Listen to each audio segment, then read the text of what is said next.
E quem volta para falar do assunto é a gastroenterologista e endoscopista, a doutora Emanuele Vilela Belczak. Tudo bem, doutora? Bem-vinda. Bom dia! Você viu que sucesso, né? Foi a pauta. Agora ficamos com várias dúvidas, vamos começar a esclarecer e recebendo as novas também. Com certeza. Então vamos à primeira, que aí a gente já vai entrando no assunto e responder. Ótimo. Gabriela Novick. Bom dia, qual a opção de café da manhã para quem tem constipação? Tapioca é uma boa opção? A gente mostrou, lembra aquelas, da última vez a gente mostrou os alimentos adequados, os que possuem mais fibras, né? A gente até teve uma participante que falou de quando comia farinha branca que ficava muito constipado. Eu falei para sempre dar preferência para os alimentos integrais. Então assim, por exemplo, o café da manhã, né? Substituir o pão tradicional por um pão integral.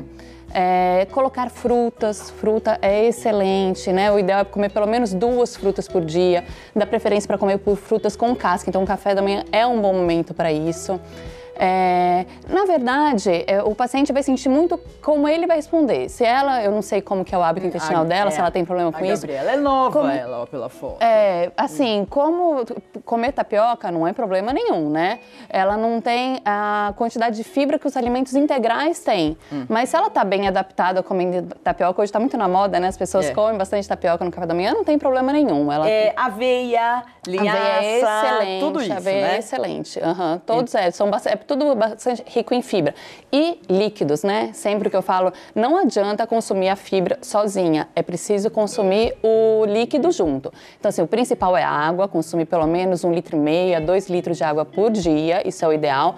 Mas suco de laranja, chá, tem bastante. O café da manhã dá para ser bem explorado aí com alimentos adequados. Então, a fibra e sempre com o líquido. Com água. Só a fibra. O que a água faz no nosso intestino? Assim, Vamos lá. O que acontece? Vamos ao nosso intestino. Então, aqui, quando a gente está falando de constipação, a gente está se referindo principalmente ao intestino grosso, que é essa região aqui, certo? O que acontece nessa região? As principais coisas que são absorvidas é a água e os sais minerais. Tá. Então, o que acontece? Se a gente está desidratado, a gente vai ter que... O que vai acontecer nessa região para tentar compensar? Absorver muita água. Absorve água. O que acontece com as fezes que estão lá dentro? Ficam endurecidas, dificuldade de sair. Então, assim, é importantíssimo que a pessoa esteja hidratada para evitar essa absorção muito intensa da água. Então, esse é o principal papel da água, se manter hidratado. Pacientes que tiverem com baixo nível de hidratação realmente vai ter um maior risco de constipação. Então, essa é a importância do líquido, na verdade. Quem faz muita dieta e a dieta não é a base de fibras, ela pode ter problema, sim, de constipação, né? Pode ter. E é considerado fator de risco também, inclusive, pacientes que têm uma ingesta inadequada de fibras, que consomem pouca água, que fazem pouca atividade física. Isso é considerado um fator de risco. Mas tem muitas outras coisas por trás, né? Questão genética, tem muitas outras coisas, porque tem muita gente que se alimenta assim e não vai ter nada. Então, o que eu falo é sempre para a pessoa se avaliar individualmente. A gente sabe sim, as fibras ajudam. Como anda o seu hábito intestinal? Tá tudo ok? Então, por causa disso, eu vou ter que aumentar muito a ingesta de fibras pelo hábito intestinal? Não, se tá ok, não vai precisar mudar por esse motivo, entendeu? Então, é cada um ir sentindo realmente como está o hábito. A gente já vai falar de quantas vezes a pessoa deve evacuar por dia. Tem até uma pergunta sobre isso. Bom, essa aqui já foi da Gabriela, deixa eu ver a próxima, a Márcia Rangel. Bom dia, quando só a alimentação não resolve a constipação, aí a única solução é o uso de laxantes? Então, a gente sempre começa realmente com essa orientação da alimentação. Tem outras coisinhas além da alimentação, lembra que a gente conversou da outra vez, que é a própria atividade física. Tentar, uma coisa muito importante que a gente falou bastante também, é tentar respeitar o reflexo evacuatório. Não passar aquela questão o dia inteiro evitando de evacuar e não achando o momento adequado. É importante poder respeitar esse reflexo evacuatório, tentar procurar um momento no dia que você possa sentar essa base. Tem muitas coisas que não são só alimentação. Tá. Mas, enfim, com certeza tem pacientes que mesmo fazendo tudo isso ainda não conseguem um hábito adequado, né? Então, nesse caso, são os relaxantes, sim, que a gente acaba entrando. Mas a pessoa deve tomar sozinha? Não, não. O ideal é sempre ser avaliado, até mesmo porque o pessoal fica pensando assim, constipação como uma doença. A constipação, na verdade, é um sintoma, né? Pode significar várias coisas. Outras coisas que a gente também falou da outra vez é a questão das constipações secundárias. Então, por exemplo, o paciente que está lá, então não melhorou, começa já a fazer uso de laxante. Às vezes, por exemplo, o paciente está com hipotireoidismo. E não conseguiu perceber isso e está postergando o tratamento adequado. Intestinal. Exatamente, é um sintoma, né? E o paciente não vai conseguir fazer o diagnóstico porque vai ficar burlando aquilo com laxante e sem... Então, assim, o médico precisa ser avaliado. Medicações, são tantas coisas. Então, o ideal é passar no médico, para primeiramente poder descartar as causas secundárias realmente, o médico avaliar direitinho a necessidade de algum exame que precisa ser feito. E daí, se não conseguir, a gente vai entrar com os laxantes, mas a gente tem laxantes bastante seguros para a gente introduzir. Se não fizer efeito aí, a gente vai mudando de classe. Então, realmente... Porque geralmente a pessoa... qual que você toma aí que resolve? Então... Até mesmo porque a maioria deles pode ser comprado sem receita médica, né? Então, tem essa característica. Daí o paciente vai, vou lá, vou resolver. Mas pode ter muita coisa por trás. Sim, diurético e laxante é complicado. Não vai tomando, não, porque você vai perdendo... Imagina, até às vezes o primeiro sintoma, por exemplo, de um câncer de intestino pode ser a constipação. Entendi. E o paciente perde a possibilidade de fazer o diagnóstico e aí só vai se prolongando, né? Então, passar por um médico, ser avaliado direitinho é importante, sim. Deixa eu ver a próxima pergunta, é da Cidinha. Meu intestino funciona bastante, evacuo 3 vezes por dia. Isso é bom ou ruim? Isso é ótimo, porque isso é normal. Normal? Normal. Então, vamos lá, em termos de frequência, que isso é uma dúvida muito frequente, a frequência. É normal, de 3 vezes por semana, ou seja, a pessoa está em dias alternados, às vezes passa 2 dias sem evacuar, isso é normal, até 3 vezes por dia. Se as fezes vêm bem formadas, adequadas, sem nenhum outro sintoma, isso é considerado completamente normal. Isso é muito importante, mas porque as pessoas confundem tanto isso, que até quando a gente vai fazer estudos para pesquisar qual é a prevalência de constipação, quantas pessoas são constipadas, varia muito, porque a principal variação é como que a gente faz esse estudo. Se a gente faz o estudo simplesmente perguntando para a pessoa, você é constipado ou não? Chega a um índice de mais ou menos 50%, porque as pessoas acreditam que são constipadas, muitas vezes não tendo. Quando a gente vai para um diagnóstico mais preciso, com todos os critérios fechando direitinho, isso gira em torno de uns 20%, por aí. Então tem muita gente também que está criando uma expectativa. Então você pode se eu não evacuo todo dia, evacuar 3 vezes ao dia, 2 vezes ao dia, 1 vez ao dia, ou em 2 ou 3 dias, é isso? 3 vezes por semana, em média. 3 vezes por semana. Isso. Então faça esse considerado cálculo. normal. Tem essa mocinha aqui, que ela tá na posição, não é isso? É importante a gente mostrar. Quando a gente tá falando daquelas questões, todas as dicas que podem ser feitas, né, que eu tava falando, uma outra coisa também é isso. Isso a gente sempre vai direcionado realmente ao paciente que tem o sintoma da constipação como uma possibilidade, né? Então, uma coisa que a gente pode também fazer, então a gente tem aqui atrás, a gente tem um ângulo que é atrás dessa região aqui, que é um ângulo que chama ano retal, que ele, quando nós estamos na posição em pé, ele é mais fechadinho. Então, já quando a gente se senta, né, eu vou colocar ela sentadinha aqui, esse ângulo já se abre, facilitando a evacuação. Mas o paciente constipado, uma coisa que ele pode fazer e que pode ajudar, que pode ser testado, é colocar, então, um anteparo embaixo dos pés de mais ou menos uns 20 centímetros, que daí eleva o pezinho e vai abrir mais esse ângulo do retal, né? Ano retal, isso, facilitando. Também ajuda no relaxamento dessa região, porque no momento da evacuação é importante que todos os músculos da região pélvica, ali do assoalho pélvico, eles se relaxem. Para poder acesso, porque isso é quando a gente vai ver assim, a constipação funcional, que é a primária, alterações na função do intestino, uma das coisas que pode acontecer é que até tá funcionando normal, o intestino, o peristatismo tá normal, tá tudo bonitinho lá para cima. Quando vai sair, no momento da evacuação, tem uma disenergia, ou seja, esses músculos que tinham que relaxar para poder sair, eles se contraem. E o paciente tem dificuldade de evacuar, não consegue por causa disso. E aí é pior. E aí inclusive, quando a gente faz diagnóstico desse tipo de constipação, existe até um tipo de fisioterapia específico chamado biofeedback, específico para isso, que a pessoa faz exercício para aprender a relaxar mesmo e às vezes, realmente, o índice de cura às chega vezes a 70%. a gente dá risada, fala, não, mas é sério, porque a pessoa, por exemplo, se o intestino funciona, já ouvi vários nutricionistas, vários médicos aqui, é mais saúde para o seu corpo. Com o intestino, certeza. ele é um termômetro para saber se tudo está funcionando, Com né? certeza, com certeza. Até o humor da pessoa, não é? Assim, isso interfere no corpo inteiro. Então, ter o funcionamento adequado, e todo mundo precisa disso, né? Isso é normal, realmente faz toda a diferença. Deixa eu ver a próxima. Benê. Bom dia, minha pergunta é normal o intestino ficar preso após quimioterapia? Boa pergunta.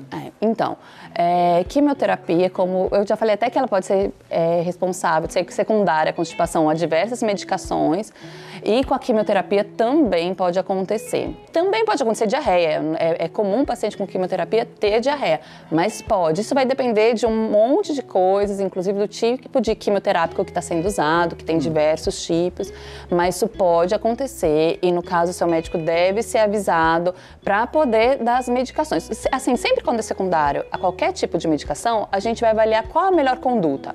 Por exemplo, dependendo da medicação, medicações simples às vezes podem ser suspensas, que não são necessárias, medicações que podem ser trocadas por outras classes, e muitas vezes a gente vai entrar com medicações para poder ajudar, porque a gente não pode mudar, muitas vezes o quimioterápico aquele é o melhor, então vai precisar continuar com aquele mesmo, mas pode entrar com medicações que vão te ajudar nesse momento, além das próprias orientações que eu passei também muitas vezes ajudam, mas pode sim, pode ser secundária a quimioterapia. Pergunta próxima. Fabi, gostaria de saber se quem está grávida com cerclagem pode fazer força para evacuar? O que seria ideal? Eu não sei o que é cerclagem. Cerclagem é um procedimento obstétrico que faz. Normalmente é feito quando o paciente tem algum risco de parto prematuro e passa-se ele, na verdade, é para fechar o colo do útero, né? Para tentar segurar realmente o bebezinho. O que acontece? Na verdade, da parte gastrointestinal, não interfere na parte do trato gastrointestinal. Mas quando você está com risco de trabalho de parto prematuro, não é o ideal você ficar fazendo esforço, né? Assim, porque você pode estar estimulando também essa região e não é o objetivo. Um paciente que está com ciclagem, como eu falei, geralmente está com esse risco. Daí, normalmente, o obstetra vai te orientar direitinho, passar, se for preciso, alguma medicação, passar algumas orientações para evitar. Não é o ideal. Ser mais fácil. Não pela questão do trato gastrointestinal, mas pela própria questão obstétrica da paciente que está nessa situação, né? Entendi. Realmente para facilitar. Deixa eu ver a próxima. Ellen, sempre tive problemas relacionados à prisão de ventre. Tomo muita água, mudei minha alimentação e mesmo assim tenho umas crises muito fortes de dores na região do intestino. O que pode estar acontecendo nesse caso? É difícil sem examinar, mas enfim, só uma mas eu acho que vai dica. ser legal para lembrar uma coisa que a gente falou num outro programa aqui, que é a síndrome do intestino irritável. Lembra, eu lembro. O que acontece? Na constipação, você pode sim ter dor, ter desconforto abdominal, mas não é o sintoma que te chama mais atenção, não é o mais exuberante. Ele acontece esporadicamente, o que está te chamando atenção é a constipação em si. Quando é um caso assim, em que a dor abdominal é muito exuberante, está chamando muita atenção, pode ser que na verdade o que o paciente tenha é a síndrome do intestino irritável. A síndrome do intestino irritável, ela é uma dor abdominal que pode vir acompanhada de constipação, ou de diarreia, ou de momentos com constipação, momentos com diarreia, né? Ela, na verdade, também está no quadro das doenças funcionais, mas o paciente, além de estar funcionando mal, ele tem algumas alterações do sistema nervoso central e periférico, que é a informação que vai para o intestino, então não está legal que o intestino não está realmente funcionando bem, mas o que volta também, a sensibilidade do intestino também está alterada. Então o paciente tem dor importante, distensão abdominal importante e acaba chamando bastante atenção para esse paciente. É um pouquinho, muitas vezes se confunde, nem sempre é fácil fazer a diferenciação, né? Mas talvez o que ela tenha, na verdade, é a síndrome do intestino irritável. Vai precisar procurar um médico. Com certeza. E aí procura um gastro. Um gastro também, Tá. O proctologista, qual a diferença? Na verdade, o coloproctologista, o gastroenterologista clínico, né, ele faz... Que você é. Exatamente. Eu faço também a parte de endoscopia, colonoscopia, essa parte de exames, mas o clínico, ele acaba vendo todo o trato gastrointestinal como um todo. O coloproctologista, geralmente, é uma especialização cirúrgica. No ânus. Geralmente ele vê o cólon, o reto e o ânus, patologias específicas dessa região. E normalmente é um cirurgião também. Mas muitas patologias você tem a opção de procurar ou um profissional ou outro. Certo, tá certo. Porque às vezes a gente tá falando aqui, a pessoa, qual médico, né? Não. Eu procuro, tem muita a síndrome do intestino irritável é mais comumente acompanhada por um gastroenterologista. Certo. Vamos lá, a próxima. Selma, muita mulher, né? Olá, Maria Cândida, no início tinha constipação. Agora o médico disse que estou com a doença de Crohn. A constipação pode virar essa doença? Sou de Salvador. Não tenho a mínima ideia. Explica, doutora. A doença de Crohn é uma doença inflamatória, autoimune, que na verdade tem muita coisa ainda obscura, que a gente não sabe na doença de Crohn, mas é uma doença orgânica, ela é bem característica. Essa constipação que a gente está falando funcional, ela não tem o menor risco de virar doença de Crohn. O que às vezes pode acontecer num primeiro momento, ou você não tinha Crohn, tinha constipação, e daí depois desenvolveu, porque o Crohn aparece em algum momento da sua vida, né? Ou então, eventualmente, o mais clássico da doença de Crohn é ele se manifestar com diarreia. Diarreia, com sangue, com muco, é o mais clássico, mas ele pode sim se apresentar como uma constipação. Alguns pacientes vão desenvolver uma estenose, uma diminuição, o processo inflamatório é tão grande, vai diminuindo a luz do intestino e o paciente não consegue evacuar. Isso pode acontecer, mas não se transformar, certo? Isso não. Então, quem tem constipação, eu tenho medo de causa disso, eu vou ter Crohn? Não, ele vai ter se ele tiver predisposição genética com, né, as outras coisas. Próxima. Dulce, eu sofro com tudo que a doutora está falando. Pode ser emocional? Ela é de Jacareí, em São Paulo. Gostei, é tudo, Dulce. Tudo. Isso, na verdade, então, tem relação. A constipação, ou as dores e tudo, pode ter um fundo emocional também? Com certeza. Tem muito relação. Tem desde, assim, quando a gente vai pesquisar, por exemplo, entre os constipados, o índice de depressão, de ansiedade é muito maior. Tem até alguns casos, a constipação é considerada secundária mesmo, um processo de depressão, com processo de ansiedade.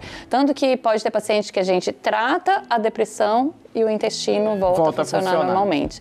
Então, assim, tem muita relação. Todas as doenças funcionais, assim, o intestino irritável, a constipação, às vezes estão muito relacionadas também com o nosso psicológico, como é que tá. Então, geralmente quem pergunta assim é o próprio paciente que já percebe, sabe? Muitas vezes chega assim, eu sou muito ansioso. E eu percebo que se chega perto de uma prova, se chega, tem alguma coisa, alguma expectativa, daí trava. Então é interessante que às vezes o paciente chega com essa pergunta, porque, então se tá percebendo isso, saiba que sim, pode ter muita relação sim. E aí ela procura um psicólogo, então, né? Na verdade, sempre um gastro para poder, né, ver as questões iniciais, tudo, mas muitas vezes a gente vai pedir auxílio, sim, às vezes de psicólogo, às vezes de psiquiatra. Às vezes, algumas medicações nós mesmos passamos, mas isso tudo é pesado caso a caso. Tá, daí é um multidisciplinar. Exatamente. Tem muitas coisas envolvidas, Dulce. Deixa eu ver a próxima. Mauricéa. Por causa da constipação, tenho muitos gases. Chega a ser constrangedor. O que eu faço? Ela é de Recife.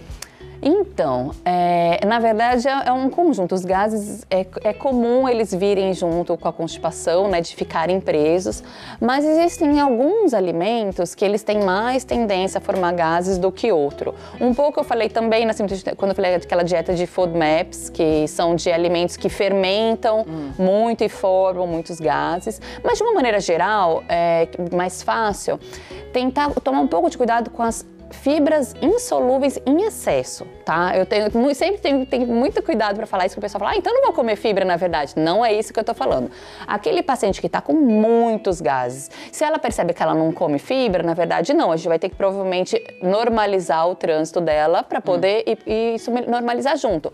Tem alguns probióticos que pode dar para melhorar a flora, mas aquele paciente que às vezes chega assim e fala, não, doutora, mas eu como muita fibra e eu sou cheia de gases, então tem que tomar cuidado também com excesso de fibra, principalmente as insolúveis, que são aquelas dos alimentos integrais. Eles em excesso, sabe aquele paciente?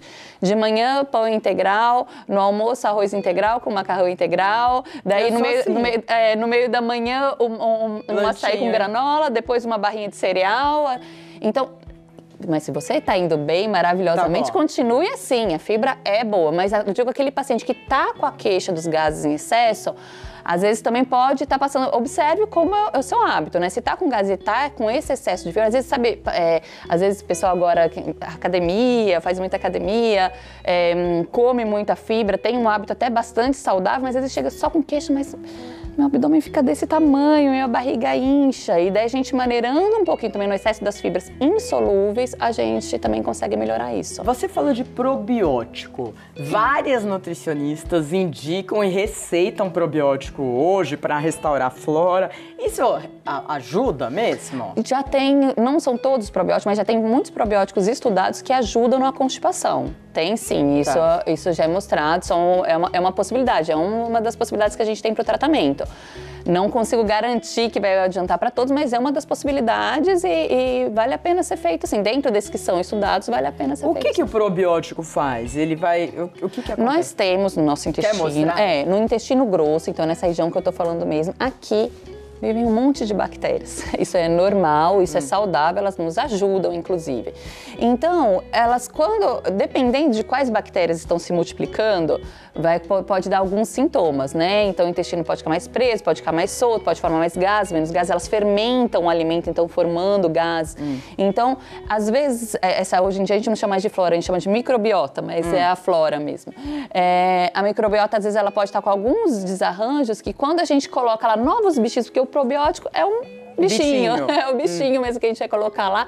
Eles podem se reajustar ali dentro, né? Porque eles vivem numa harmonia. Então, você está colocando novos, pode formar uma nova microbiota, ela se restabelecer de forma diferente e ajudar no sintoma. A gente não consegue garantir que isso vai acontecer, mas ajuda nesse sentido. Mas é o probiótico. E toma por um tempo? Porque eu já fui nutricionista que me deu, eu comecei a tomar, mas aí eu falei, não sei, não sabia se estava melhorando. Normalmente, isso é divergente um pouco entre os estudos, mas normalmente quando a gente vai passar esse probiótico, a gente passa assim por um período de 1 mês, de 2 meses, depois depois tenta de novo. Normalmente a gente não deixa de uso contínuo, mas existem probióticos da alimentação, né? Que, então, assim, os leites fermentados, os kefir, kombucha, hoje em dia tem bastante coisa que esses você pode introduzir na sua alimentação e fazer o consumo até que diário. E aí, tudo bem, entendeu? Natural, E daí você vai sentindo, como eu sempre falo, né? Ficou bem com aquilo? Então ótimo, entendeu? Pode fazer uso tranquilamente. Deixa eu ver a próxima pergunta, que é a Josiane. Bom dia, doutora e Maria. Eu gostaria de saber se síndrome metabólica está relacionada à constipação intestinal. Meu esposo fica até 3 dias sem ir ao banheiro. Ele toma uns 3 litros de água por dia. Joinville, Santa Catarina. Na verdade, a síndrome metabólica, a gente tem um monte de coisa para ver, é bastante complexa, né? E tem bastante coisa para ver. Normalmente, quando ela acontece, por exemplo, pensando no clássico, né? Que eu não sei qual é o caso, mas no clássico. Geralmente é um paciente um pouquinho acima do peso, com hábitos de vida não muito saudáveis, que vem aquele conjunto, geralmente, sabe assim, o obeso, vem o diabetes, vem a pressão alta, entendeu? Geralmente é esse o perfil. Normalmente, tudo bem, água a gente já viu que ele toma, né? Mas que não é... Água é um dos quesitos só, né? Teria que ver toda a alimentação, atividade física, um fortalecimento da região. Então, assim, 3 dias, né? Fica até 3 dias evacuar, aí a gente tem que ver essa questão um pouquinho da média por semana. Tudo bem, eventualmente chegou a ficar 3 dias, tem que tomar cuidado também, porque às vezes a pessoa acha que aconteceu uma vez, já vamos estigmatizar, né? Então, isso tem que... 3 vezes por semana. Por semana.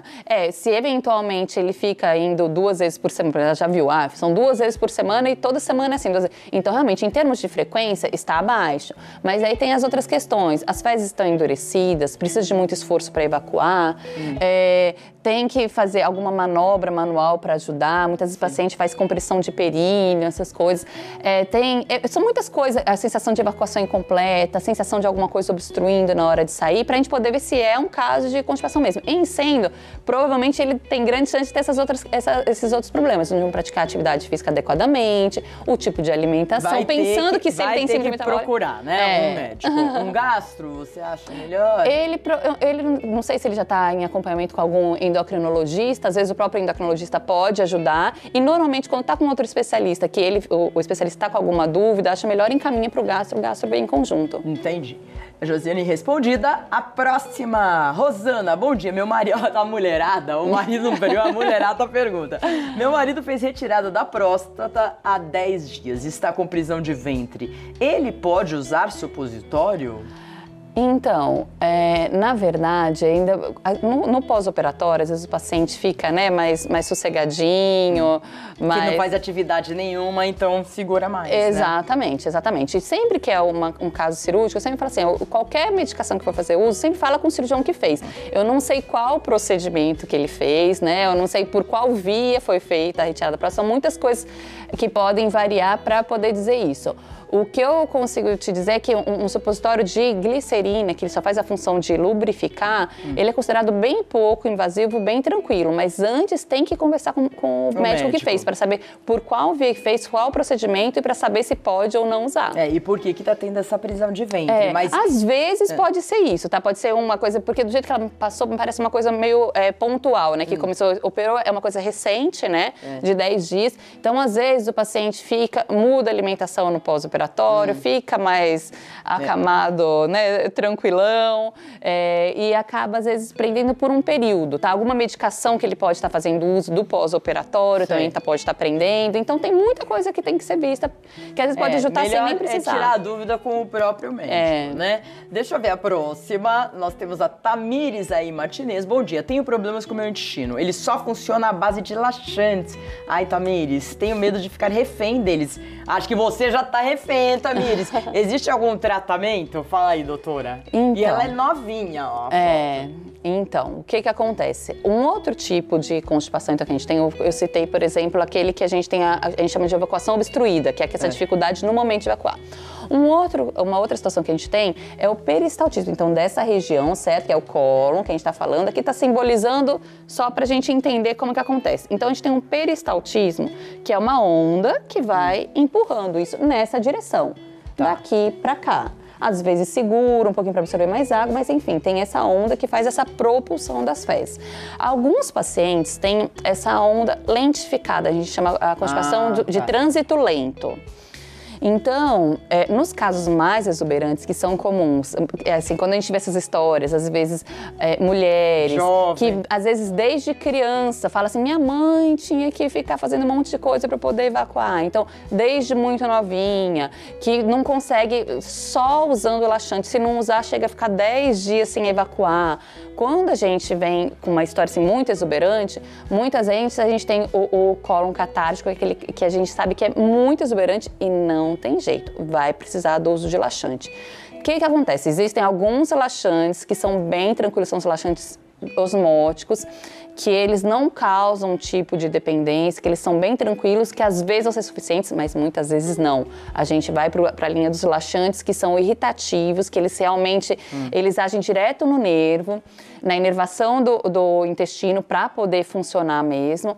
E antes, assim, a gente tinha mais essa questão de realmente se a longo prazo eles poderiam causar lesão desses nervinhos de tanto ficar estimulando. Atualmente, a gente já tem alguns estudos mostrando segurança, inclusive desses laxantes. Então, o que é importante disso? É ver se você tem boa indicação para isso, então, né? Tamires, vai ter que procurar um gastroenterologista, não adianta, vai ter que contar tudo isso e ver. Eventualmente, uns pacientes, assim, num extremo muito extremo mesmo, eventualmente pode até precisar de cirurgia. Tá? Mas tem que ser muito conversado quando é o caso cirúrgico com o paciente, porque às vezes ele vai ter alguns outros problemas, até diarreia ele pode começar a ter. Agora o que ela falou, dependência de laxante, existe, então, né? é isso que porque tem gente que tem dependência de diurético, né? Sim. Tem várias a dependência do laxante tem essas duas questões. Uma seria a dependência mesmo, a pessoa psicológica, né? Que eu acho que é uma outra coisa que a gente pode comentar bem, que às vezes a pessoa... que funcione naquela hora. Exatamente, a expectativa da pessoa em relação a isso. E outra que o pessoal chama de dependência, na verdade, é essa questão que se levantava de será que o laxante, a longo prazo, ele machuca realmente esses nervinhos e daí começa a machucar tanto que está piorando, então a pessoa precisa usar mais dependência nesse sentido? Hoje em dia, a gente, como eu falei, já tem estudos mostrando a segurança desses laxantes. Desde que sejam bem indicados, né, pelo médico, pode ser usado com tranquilidade mesmo a longo prazo. Então, Tamires vai ter que procurar um gastroenterologista endocrinologista e ver. E o pessoal, você que usa muito laxante também, você precisa prestar atenção nisso, Com né? certeza. A última pergunta, dá tempo ainda, Maria Vitória. Tenho muita dificuldade de ir ao banheiro, fico mais de uma semana sem ir. É essa que precisa de médico, né? Isso prejudica na perda de peso. Eu emagreço, porém fico com a barriga muito inchada. Então... Prejudica? Bem, fica mais uma semana sem ir no banheiro, isso realmente já viu que não é adequado, né? Tem várias coisas para serem feitas. Mas uma coisa que eu acho interessante é o seguinte, o pessoal associa o uso de laxante com perda de peso. Isso. Porque falam que as modelos tomam diurético para ir para passarela e tal. Então, tanto o diurético quanto o laxante, o que elas estão fazendo? Perdendo líquido, tá? O que acontece? O laxante, ele age nessa região, então, que a gente tá falando o tempo inteiro. Quando as fezes chegam nessa região, o que eu falei que vai ser absorvido? Água e eletrólitos. Só, não vai ser consumido mais caloria, gordura, carboidrato, já foi consumido aqui no intestino delgado, antes de chegar aqui. Então, se você vem com um medicamento que vai fazer com que passe rápido por aqui e vá embora rápido, o que vai deixar de absorver? Água e sais minerais. Daí deixa de absorver água, tudo bem. Se a gente for na balança, a primeira sensação é que, igual o diurético, perdeu peso. Mas você perdeu água, você desidratou. O que você precisa, se você quer se manter saudável, o que você precisa fazer? Se hidratar, vá consumir líquido. E daí o que vai acontecer com o seu peso? Voltar. Então não existe não tem essa relação. Tá certo. Então não tem, isso não prejudica. Não, te emagrecer. É o inchaço que ela vai ter que procurar gases, como... Exatamente, é outra questão, não é do emagrecimento em si. Tá bom. Maria Vitória, respondido pra você. A gente tentou responder o máximo de pessoas, ainda ficaram dúvidas, mas eu vou dar os contatos, o site da doutora, que é www.especialidadesmedicas.med.br. Ainda tem um Instagram, que é o @doutora. Não tem o doutora, é só o Emanuele Vilela, com 2 L's no Lé e um L no Lá, Belkizak. Isso. Doutora Emanuele Vilela Belkizak, gastroenterologista e endoscopista. Hoje deu um show aqui, respondeu várias perguntas. Prazer, sempre. Muito obrigada, doutora. Se a gente não se encontrar, boas festas pra você, seu esposo e seus filhos. Pra vocês também. Obrigada. É isso aí.